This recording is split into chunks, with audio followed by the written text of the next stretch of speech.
Olá pessoal, tudo bem com vocês? Aqui é o professor Roberto Barbosa com mais uma aula do oitavo ano. Vamos lá? Vamos falar sobre programas ginásticos? Você conhece algum? Vamos lá, pessoal!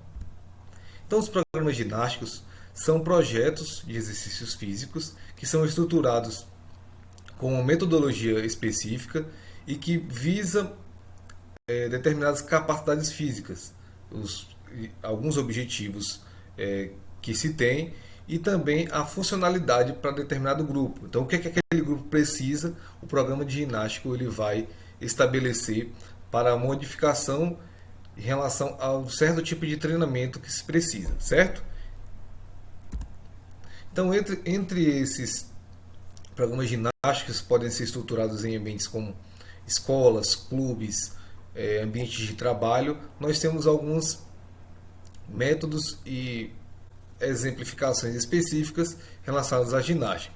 Dentre elas, temos a ginástica aeróbia, que é a que utiliza o oxigênio para executar seus movimentos. Nós temos vários exemplos de ginástica aeróbica, como jumper, como aerobox, como as danças zumba, step, spinning, que são várias atividades que utilizam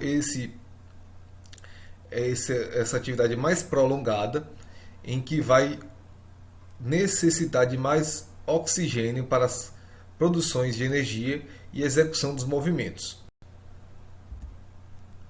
Nela se exigem algumas coisas do nosso corpo, como ter mais flexibilidade. Então, à medida que nós vamos fazendo atividades ligadas às ginásticas aeróbias, há a necessidade de ter maior nível de flexibilidade ou desenvolver isso, ter mais resistência muscular para suportar atividades mais prolongadas e ter condicionamento cardiorrespiratório em dia. Então, para todas as pessoas que fazem essas atividades que têm um condicionamento cardiorrespiratório defasado, pouco a pouco ela vai necessitando mais desenvolver esse condicionamento e vai melhorando essas ações.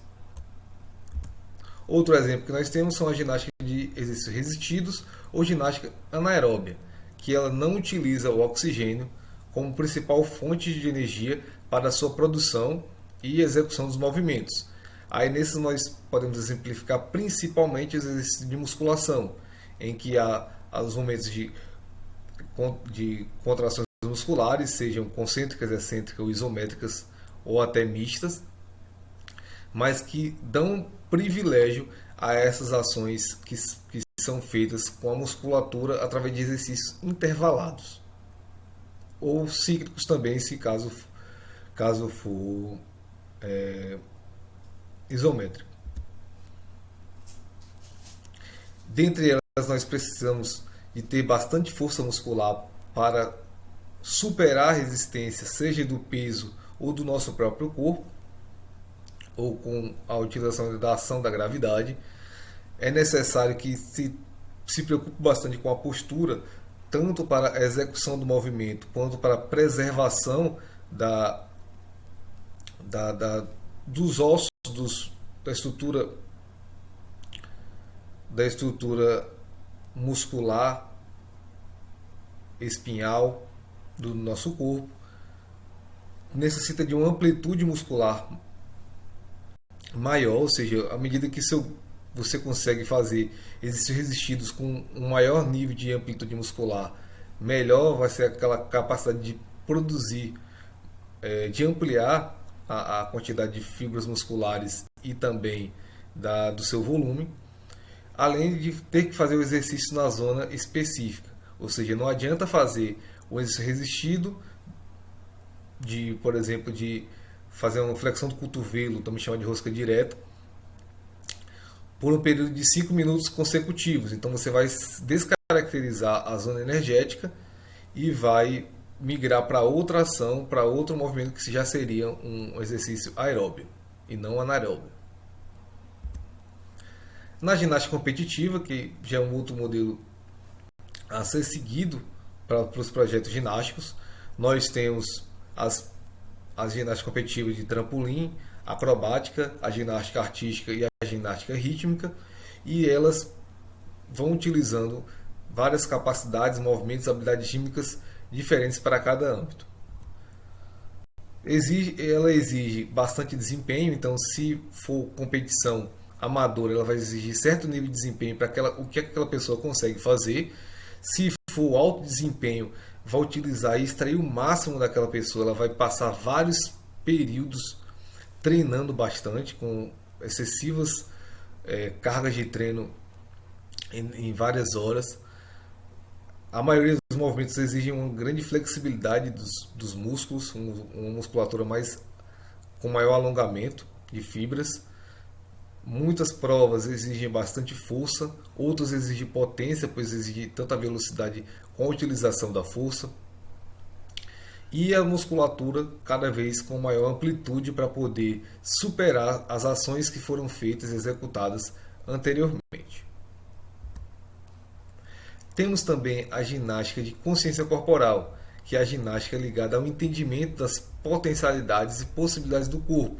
Entre elas nós temos o yoga, a yoga, que é um exercício que já demanda de várias posturas e posições estáticas do corpo, em que a pessoa vai ficar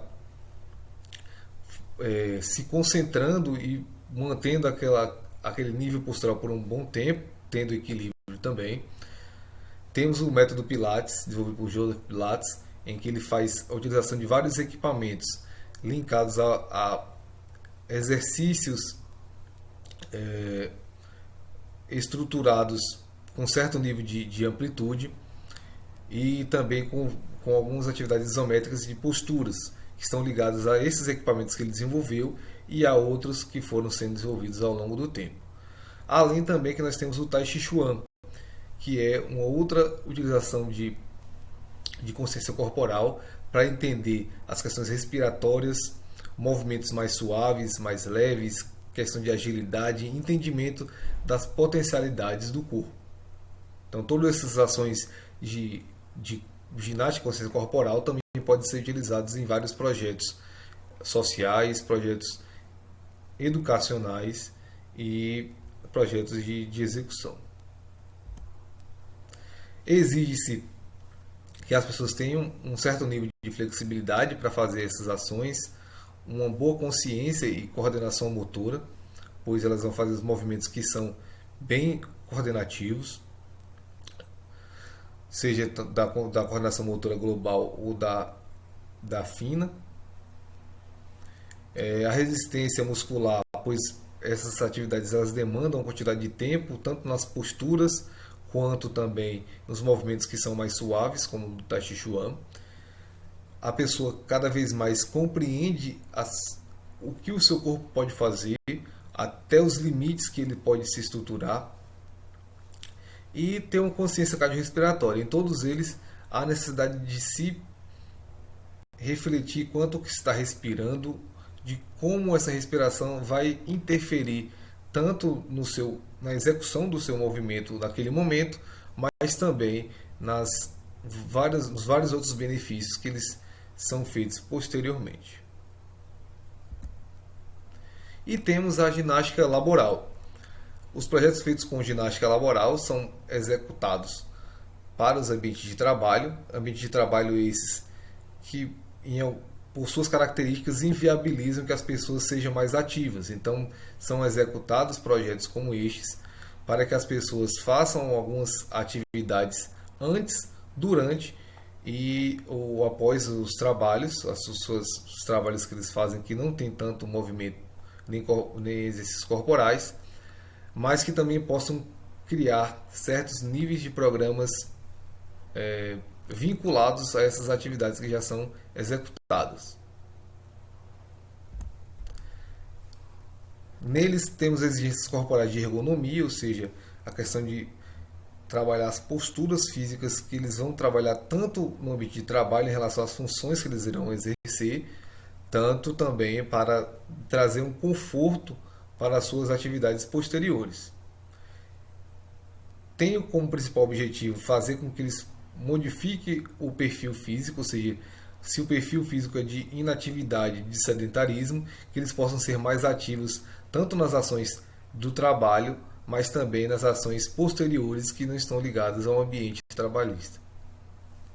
Além de que os movimentos que são mais utilizados são os movimentos de alongamento.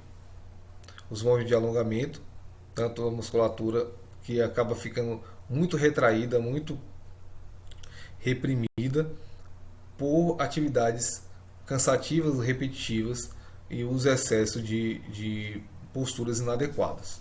Então a ginástica laboral ela entra com essa proposta de melhorar a saúde e a qualidade de vida dos seus trabalhadores para que eles possam ter um desempenho melhor e mais saudável no ambiente de trabalho.